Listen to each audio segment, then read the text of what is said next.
Yo.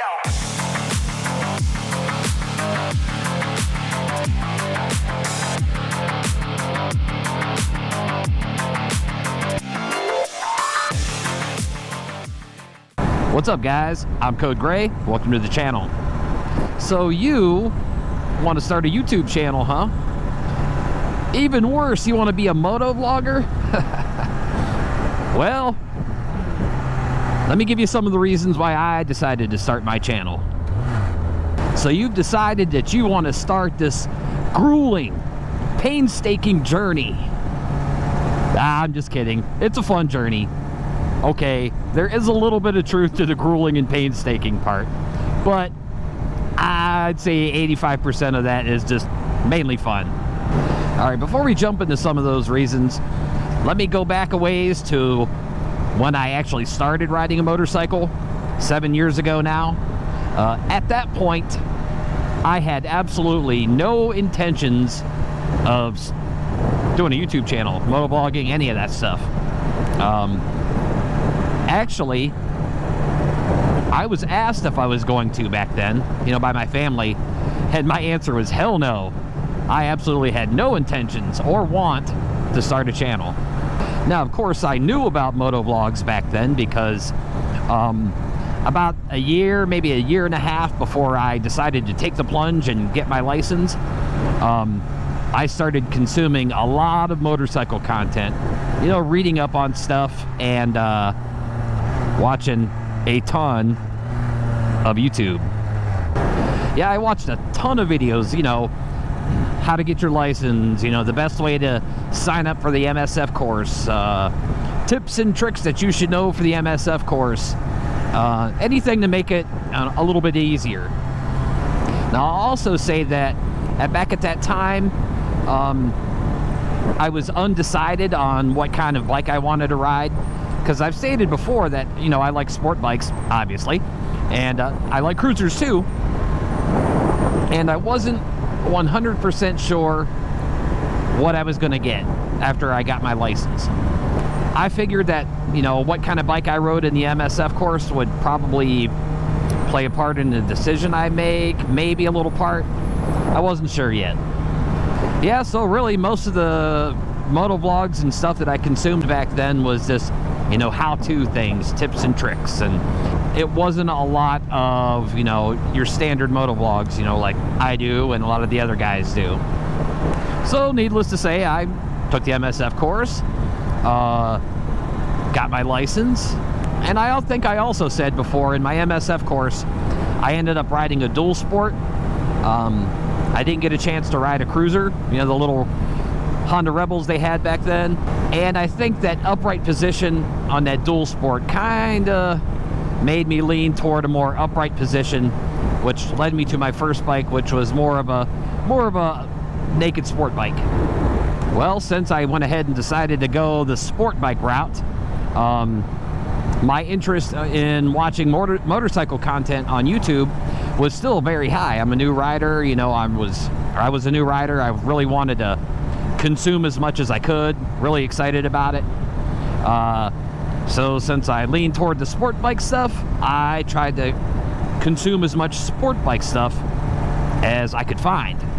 Now, I hate to say this, and it's very unfortunate, but most of the stuff I could find on YouTube, I'm gonna say maybe 95% or more of the sport bike stuff that I could find on YouTube back then, it was all douchebags.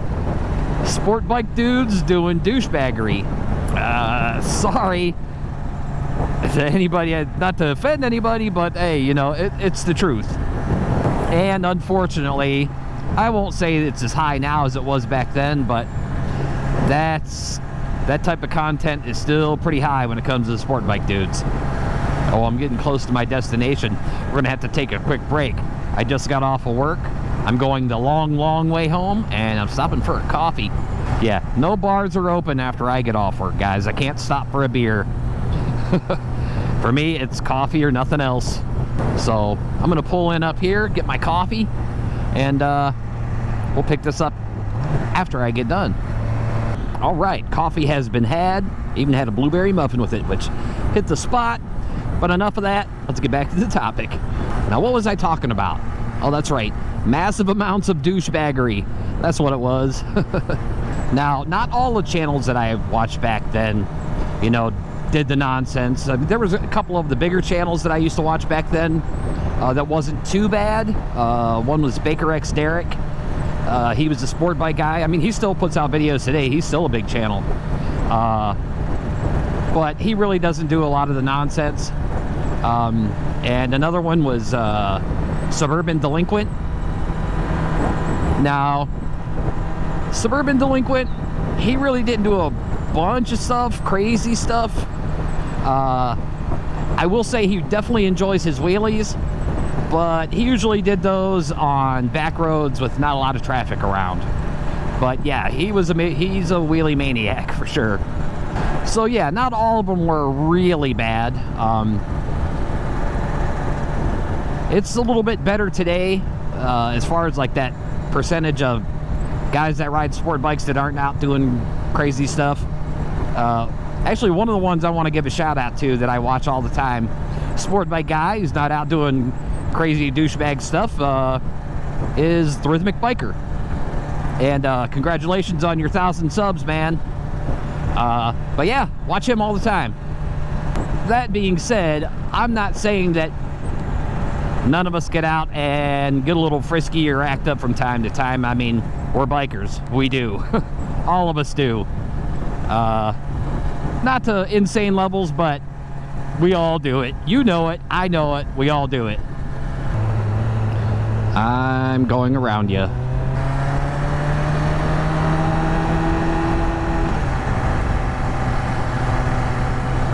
Slow-moving vehicle. Motorcycle privilege. Don't you pull out in front of me, dude. That is nice about being on a bike. Squeezing by the Amish buggies. Okay, so now that the origin story, or the backstory, is taken care of, why did I decide to go ahead and just pull the trigger and start this channel? Well, because the more and more I looked for a channel like mine, I couldn't find one. Or very, very few. And yeah, well, since I really couldn't find any channels kind of like mine, or not too many, I figured, well, maybe I'll start my own. Maybe I will, after all, start a YouTube channel. So, bought my GoPro Hero White, and I figured, well, you know what? If I can make 2 or 3 videos that I'm not horribly embarrassed by, I'll go ahead and start the channel. So, that's what I did. I bought my Hero White. Just kind of piddled around with that for actually quite a little while. A couple months. A few months. Before I even started talking into it. Because it's really, really weird talking to yourself at first. So I eventually recorded a vlog or 2. Tried my hand at editing. I kind of realized that recording and doing the whole editing thing is actually kind of fun. Once I realized that, I was invested. And yep, since I was invested and was enjoying myself, I figured I'm going to go ahead and go with it. And hopefully, I was hoping the channel would do okay, you know, and hopefully some other sport bike riders like myself, you know, might come across my channel. You know, that people that just enjoy sport bikes without having to feel obligated to go out and do a ton of hooligan stuff. So that's what I was doing. I wanted to have a channel that wasn't spotlighting the hooligan stuff.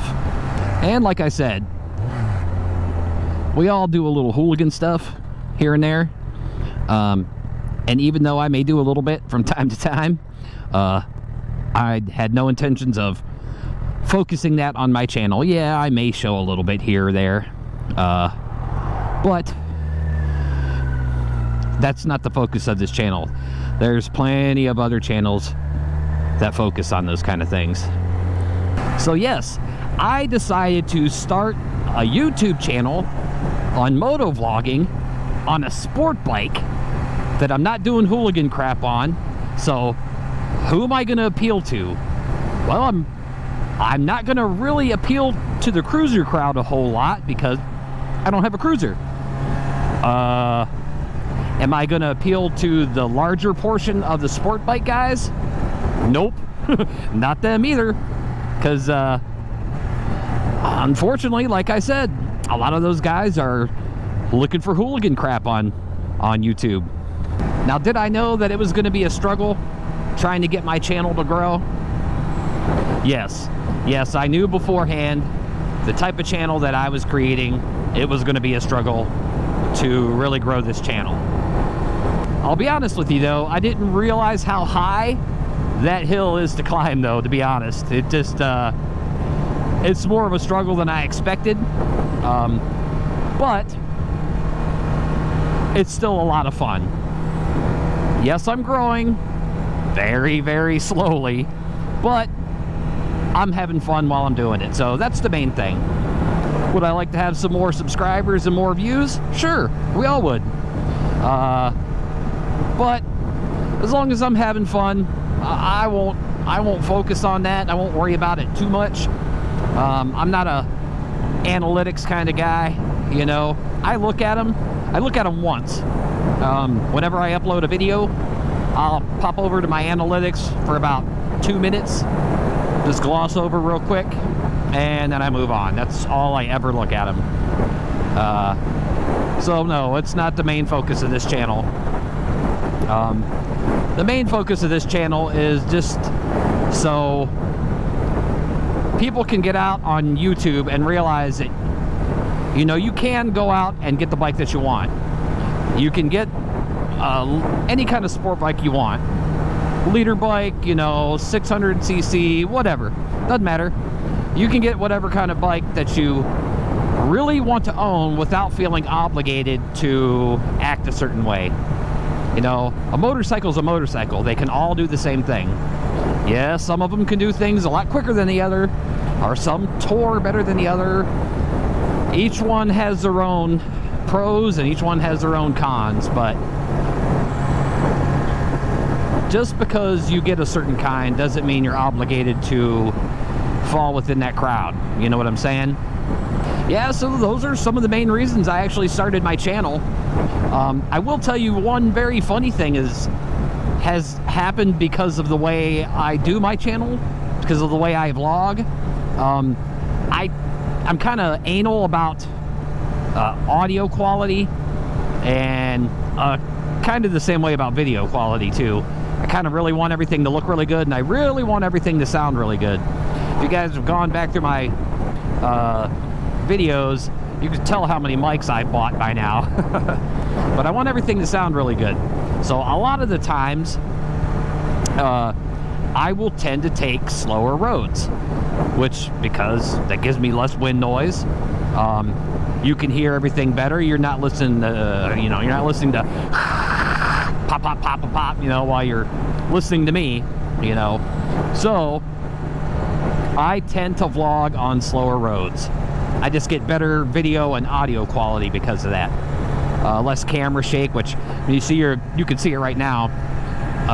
Probably seen it already.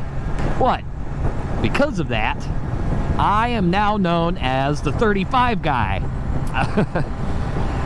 Now there's some guys that I chat with on Instagram and YouTube and stuff like that, and they tend to tease me a little bit that, you know, I'm a 1000cc guy that can only ride 35 miles per hour. Which is true. I can't argue that point. If you look at my videos, a lot of the times I'm doing 35 and I'm on some back road somewhere, some back street in the suburbs doing 35. Now I'll be nice and not mention any names, you know. Bike Spirits and Brews, BoltBucket, Truckin Biker, Ucmpigs. Now, see, I'm not the kind of person to call people out, so I'll just let that slide. These guys know who they are. I mean, I've even had some newcomers, you know, that joined in on the harassment, you know. Those guys I won't mention either, Road Reality. And, you know, I'm a nice guy like that, you know. Oh, by the way, John, yeah, this video was inspired by your video week and a half ago. Yeah, so now speaking of which, I should probably wrap this video up because I've been doing above 35 for far too long and things are getting crazy. But yes, this is why I started my channel. I wanted a place for people to go to see a sport bike rider that just isn't out doing crazy nonsense. That's all. And meet people and share opinions and, you know, all the cool motorcycle stuff, and learn more and talk to people, and yeah, all that. It's all been good. All right, guys, I am going to wrap this up now. I've been talking way too long. All right, I'm Code Gray. I'll catch you guys in the next one.